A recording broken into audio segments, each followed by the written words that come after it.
Hello,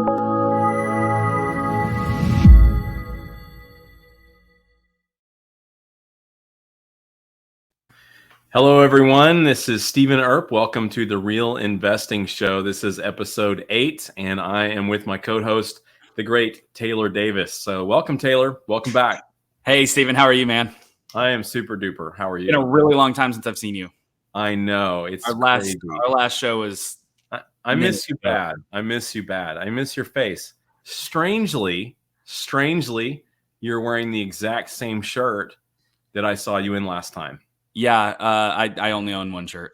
Okay, and it matches your face so well. It's like the same color palette as your face. So, So Taylor, tell us, what is our topic for the day? So today I want to talk. I really want to pick your brain on multifamily, specifically large multifamily. So not necessarily like duplex, triplex, that sort of thing, but larger multifamily. So we're talking about either small apartment complexes or larger apartment complexes, and want to discuss the differences, pros and cons in residential investing and large multifamily investing. Okay. So tell me, what is the advantage to getting into larger multifamily in comparison to continuing to buy single family homes or duplexes? Yeah, a lot of advantages. It's a good question, first of all. So the question is, what are the advantages of multifamily investing over as opposed to single family houses or duplexes, triplexes, and things like that?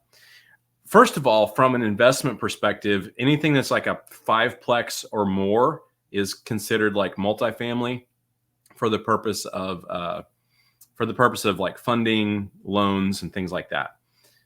So just in terms of definitions, usually when people talk about duplexes, triplexes, and quads, they just use those terms: duplex, triplex, quad. But when you get to 5-plex and more, they usually call it multifamily for the purpose of loans. One benefit of multifamily is that you can get more doors, and door is another term that we would use for the number of units that you rent out. So if you have 100 units, that's 100 doors. Okay. So you can get more doors, you can expand your investing with fewer transactions. And so that's one benefit. Another benefit is there are lots of ways to leverage multifamily. So meaning you can, a lot of times banks will loan on multifamily, not just based on, like when you're in single family loans, single family borrowing, you're using your own W-2 income, your own, assets, your own credit to get this deal done. With multifamily, the value of the property, and that's another thing, with single family and up to about a quad, the way they determine value has to do with comparable sales. Look in the neighborhood at other 4-plexes. How much did they sell for within the last 12 months or within the last 6 months? What's the comparable condition? And you can base the value on that. So when you get appraisals and things like that. So multifamily is based on something different. It's called the cap rate, which really has to do with your return on your cash, basically, when you're investing in multifamily. So it has to do more with the return on the particular property, and it is really nothing to do with comparable sales. Like you don't go to an apartment complex, a multifamily unit, and say, well, this apartment complex is worth this in this area, and so this one must be worth similar. No, it has to do with the cash return on that particular property in and of itself, because there are so many variables in there. It's much more complex to do what they would call underwriting or determining the value of a particular property. So the financing is different, and so you can leverage more options for financing. One option for financing multifamily is that you can get groups of people together to invest in properties together. And a lot of times you call that syndication. So with multifamily investing, you can invest in multifamily a lot of times as a limited partner or basically a silent partner. So within investing in large commercial properties or in investing in multifamily, a lot of times you have like what they call general partners, which are more active partners in the deal. And then you have what they call limited partners, which are passive partners in the deal, just putting money in. So there are lots of opportunities to invest in multifamily or commercial properties just with money, and you can invest passively. And as passive investors, you can make a far higher return on your money than you can by being a passive investor in single family properties. So a lot of times, if you're an investor in a single family property, as a passive investor in a single family property, you might can make, what similar to what the bank would make on loans, or maybe a few percentage points higher. So maybe you lend an investor, you invest passively in a property that's a house, and maybe you make 8% on your money, or 7 or 6% or 9%. But on a multifamily, I mean, the floor is usually like 12% annually on your money, and things like that. So that's another thing. There are more ways to get involved in multifamily. Another thing that I love about investing in large commercial projects or commercial property or multifamily properties is it's a team sport. Mm-hmm. It's just unlikely that one person would be able to do it all. There's a huge pieces in it. You have to have people that can handle the funding, that can get the loans. You have to have people that can underwrite it, which is like, walking through the whole thing, looking at the rent rolls, looking at all the checks and balances, the spreadsheets. You have to have people that can handle property management. You can have to have people that can handle the improvements. And it's one thing to go to Lowe's or Home Depot with your truck and buy some tools and like fix up a single family house. You're not going to do that with 100 units. No. So yeah. So those are just some of the benefits. Okay, so one of the things that I want to go back to that to me is the most fascinating thing about multifamily, and you touched on it, is you get to derive the value internally, right? Mm-hmm. So let's talk a little bit about that. When you go in, a great example. I actually went to a house yesterday that is like way overbuilt. Like somebody went in and they made this their dream home, but it's on like a 9,000 square foot home among all maybe 2,000, 2,500 square foot homes.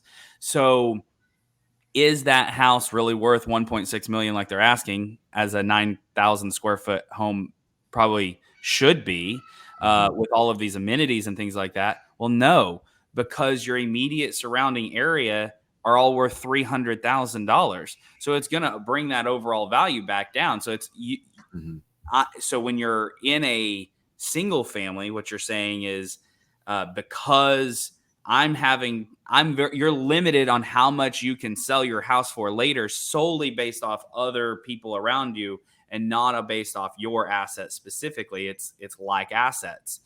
However, when you're in commercial, what you're saying, and when I say commercial and multifamily are underwritten and looked at in the same way, in the same process, correct? That's what I understand. Yeah. So when you look at, you're looking at a cap rate, right? So so the way you get to a cap rate, and a capitalization rate would be I'm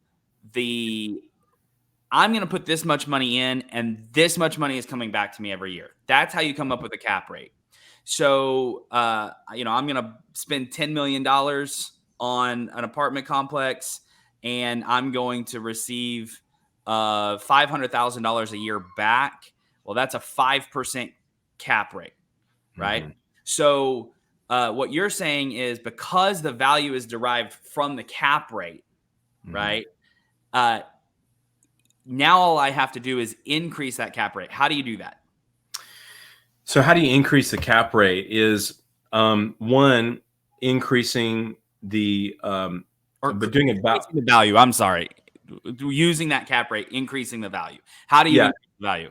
How do you increase the value? By increasing the value of the property, which increases the rent. Okay, so going in, taking a unit, doing some updates, putting in granite countertops in an area that hasn't been updated since, in the last 10 years, or adding washer and dryer hookups, which adds, maybe $50 or $75 a month of, rental, or adding some garage space on the property where people can add extra for garage, or just realizing that the rents are undervalued. Maybe something hasn't been managed well for a while. And so you go in and you do the research and you say, well, in like this quality of a property in this area, the rents really should be at this level. And they're 10% below or 20% below or 30% below. And you go in there, make a few improvements, and you slowly start increasing the rents. You can even increase the value just by changing the management. Sometimes management is everything when you're talking about multifamily. So in commercial or multifamily, like apartment complexes, if you have poor management, you're gonna lose. Yeah. And so you can go in and make improvements. You can, get a management company that's going to stay on top of it better, lowering your vacancy rate. There are all kinds of things you can do to make improvements. And so with the single family property, you can go in and slap a coat of paint on it, repair a few things, and it's worth more money. With multifamily, it's similar to that, but it's like an exponentially higher increase. If you just increase the rents by $50 a month and you have 100 units, it's like, that's not just $50 extra per month per unit. That's like $50 per month per unit, times 100 unit. Yeah. Times 12 months. And that goes 100% to the profitability on your bottom line. It's like, here's what I love about multifamily. What excites me about multifamily is you've got for every 5 cents that I increase my income, I'm increasing the value of that property by $1. And so let's think about that for a second. Mm-hmm. So because if it's all based off cap rate, which it is, right? What that means, an asset class. So there's different classes: A class, B class, C class, right? So we have these different classes. And really what an investor is looking at, because they're, someone who's buying an apartment complex, they want to know, if I spend this much money, I'm going to get this much money back in return. That's what they're looking for. Mm-hmm. So I know right now a lot of A classes are sitting around the 5% cap rate. Okay. So let's say you're going to be able to sell at a 5% cap rate and you're buying at a 5% cap rate. That's the interesting thing, is you're buying and selling at the same cap rate, but you're increasing the value for every time that you increase a little bit of money that you're getting. So if for every $5 that I get back annually, I've increased the value of that by $100, right? And so that to me is absolute leverage. So you go in and you find something that was poorly managed. Maybe they had a 20% occupancy rate. You increase that. Or you go in and you just simply start charging for covered parking or some of these amenities that maybe your competition is charging for, or you are able to have laundry facilities that are bringing in an extra $100, $200 a month, right? That may not seem like this overwhelming thing, but when you multiply it, right, and then you go and you sell that, for every $5 that you are bringing into your bottom line every year, you're selling it for $100 more. That is pure leverage. There's nothing out there that I've seen like that. And that is why so many of these big Wall Street companies are getting into multifamily. It is a way for them to leverage their money exponentially. Right. So talk to me about the current environment. What is the upside right now to multifamily? So we talked about it in general. What do you see happening right now? Here's my opinion. And first of all, anytime anybody says, here's what the market's doing and here's what it's going to do, the more confident they are in their position, I think the more you should question what they're saying. For sure. because there's no crystal ball. But here's what is happening here in the US that I see. There is a nationwide housing shortage, number one. That housing shortage. So we talked a few episodes ago about, are we in a bubble? Is it going to crash? And it was like, here's the deal. There's a we have been underbuilding houses in the United States since like 2009. So and depending on what source you look at, we're either between 2 and 5 million homes short in the U.S. right now. Yeah, it's not a few hundred, or I mean, there are going to be some areas that's not necessarily the case, but overall, 2 to 5 million homes underbuilt right now. Yeah. So I mean, the savings not the savings and loan crash. I'm going back to the late 80s, but like, between like 08 and 09, when the subprime mortgage crash happened. And that was because we were overbuilding and everybody was buying and nobody, and it was too easy to get loans and things like that. That was a huge problem that happened based on real estate. Okay. Like, real estate caused the economy to almost crash, right? Or really to crash. Yeah. Right now, what's happening, because people are talking recession, and, I know there are technical aspects to whether or not we're in a recession or not, but what's happening now, there's still a nationwide shortage of homes, number one.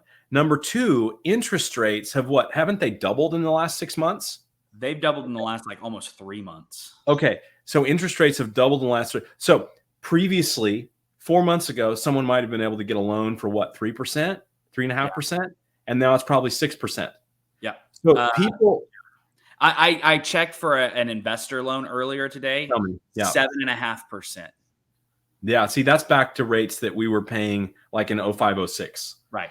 So someone who could buy a home 4 months ago, all of a sudden cannot afford the home now because of interest rates at 6%. So what does that mean?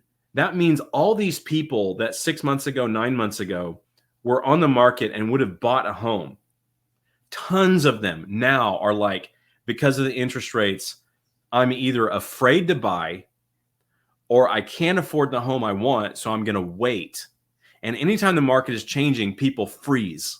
Mm-hmm. People stop spending. So my opinion is that right now and in the next 12, 24 months, multifamily is going to continue to be a massively positive investment, because tons and tons and tons of people who otherwise would be homeowners are right now not going to be able to be homeowners.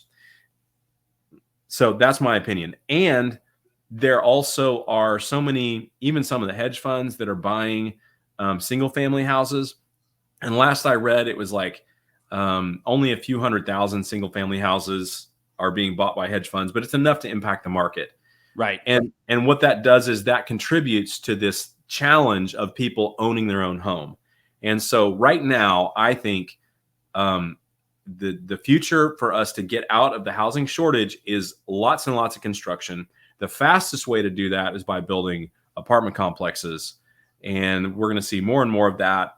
I think the next 12 to 24 months is going to be an amazing time to invest in apartment complexes. So that's what I think. Yeah, I think, okay. So, I think that there's going to be a big opportunity. I think there is a big opportunity in multifamily. I think that, going in with and in a shifting market, especially with interest rates going up, I think that there are going to be people that probably poorly underwrote their deals and that got into some of these multifamilies when it was low interest rates, and they didn't run it conservatively enough. And now their numbers are shifting. That's going to, because they underwrote it at a certain low interest rate. Now interest rates are higher. So when they go to refinance or they want to sell, those cap rates may have compressed or shifted. And I actually think that there's going to be a big opportunity to find some deals of people that maybe weren't as conservative in their underwriting. I think that's why it's so important that you talked about GPs, general partners. You have to have the right general partners, someone that is going to protect your money and care about your money as this is happening. But you're 100% spot on. We have an inventory shortage, and we know supply and demand, how that works. And we are short on supply. Right. And that is forcing people into the rental market. Plus, okay, we're also seeing lots of migration changes, right? Migration patterns change, like people moving away from California and away from New York, and they're going to Sunbelt states or a lot of these southern states with either Texas and Florida and Georgia. So you have all of that, which is one of the most important pieces that you need when you're investing in multifamily and you're creating this trend line is, am I going to have the population to support this demand? And so being in certain cities where that's going to happen. I mean, I feel like Oklahoma City is absolutely primed for this because we're the 6th fastest growing metro in the United States. And so you have that, and Texas, Florida, the same thing. All of these cities that like Miami's, their rent rates have gone up 40% in 2 years because so many people are moving there. So that increases that demand. I got a question for you. Yep. By the way, we're coming up on probably 4 minutes to go. So okay. What do you think? What is your biggest concern with multifamily? So give me one or two cons. You give me a lot of pros. What are some of the cons? The only downside I can think of to multifamily, 2 major downsides. One downside is I think it may seem there's going to be a bigger learning curve. There are more things to consider. There are more things. It's more complicated, more research. You have to have a bigger team. If you're going to invest in multifamily in apartments, you need to get with the right people because you cannot do it by yourself. Even the biggest investors. I listened to a lady who has $700 million in multifamily units. And she contracts out all of her property management. Like she doesn't even do her own, even at that level. Do you see what I'm saying? Right. So you have to have a huge team. So one downside to multifamily is there's a bigger learning curve. There are more moving parts. There are more details. And the second is even when you learn it, it's more complex and you need a bigger, better team. And so those are the main downsides I can see. What about you? What do you see as downsides to investing in apartments? I think that one of the downsides I think you hit the nail on the head is there is a learning curve and there's going to be a fairly steep learning curve. And so there's that piece. So it's a lot more figuring out partnering, who you trust, who can you partner with, who's going to be on that team. Because you're right, it's not just you. You can kind of fail your way through your first flip, and it's okay. You don't want to fail your way through 100 doors. So I think that's the piece. Is that there's kind of this. It also is it's a much longer play. Like the average play for an investment on an apartment complex is 3 to 7 years. Right. 3 is on the real short end. And so it's not this like, I'm going to do this over the next 6 months and learn some stuff. It is a long play. And you're in relationship with that team that you have that entire time. So I think that's the biggest concern, but let's jump into some questions, and some of them, let's maybe hit a few questions that can relate to this. Okay. Let me ask you the first question. So we've talked a lot about investing.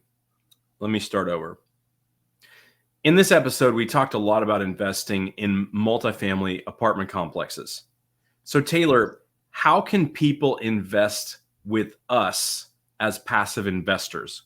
If they want to get their feet wet in an apartment complex, investing in an apartment complex or commercial properties, and they want to be a passive investor, if they have some money that's sitting in investments right now that's perhaps not performing well, but they want to put it in something higher performing, how can they get involved with us as passive investors? Yeah, so you talked about general partners and limited partners. That is a legal structure. So your general partners are the people that are responsible for the deal, responsible for making the decisions, and at the end of the day, responsible for the outcome. Then you have limited partners, and they are limited in their liability. That's why they're called limited partners. So they don't have the same liability that a general partner does, and they are just passive investors. So in the same way that you would put money into the stock market, or you would put money into any kind of passive investment, you can be an LP, a limited partner, where you're putting that money to the deal, and then you're going to get. And there's a lot of different ways that can be structured. Some will be a higher payoff annually. Some will be like a bigger piece on the back end. There's different ways to structure that.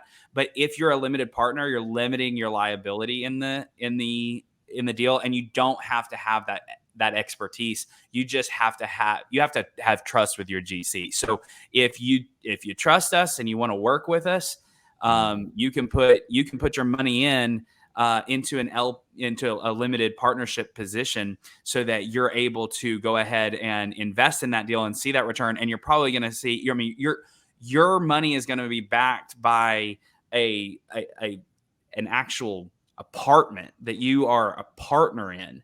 So there's that piece of security, and you're tapping into one of the best return on investment strategies out there right now. When you see all of these big hedge funds that are underwriting, and they can put their money anywhere, and this is where they're putting their money, you should probably look into it. Yeah. So yeah, great answer. All right. Hey, what do you think? How is one question? How are interest rates going to affect multifamily? That might be more of a question for you. My perspective on how interest rates will affect multifamily investing is some of the properties that already are in right now that have adjustments that are going to happen, or they have to refinance pretty quickly, they might have some challenges. If you're buying right now, I cannot see how interest rates would hurt you, because you just take that into consideration on the front end. Underwrite it with the interest rates. You underwrite it knowing your interest rate's going to be this now instead of this. Right. So if people are already in commercial property, or they're already in, even if it's single family, if it's going to adjust, they could be in trouble. But if you're just now getting involved in multifamily, I do not see how interest rates raising will affect it.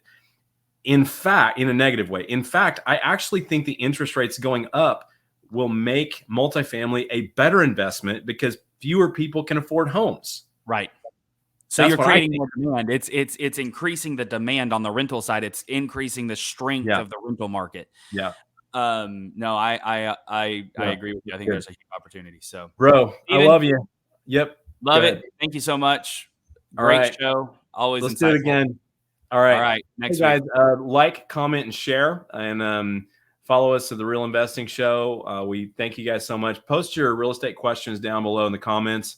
Message me, message Taylor, follow me, follow Taylor. Let us know what your questions are about real estate investing, and we'll try to answer all your questions. Thanks.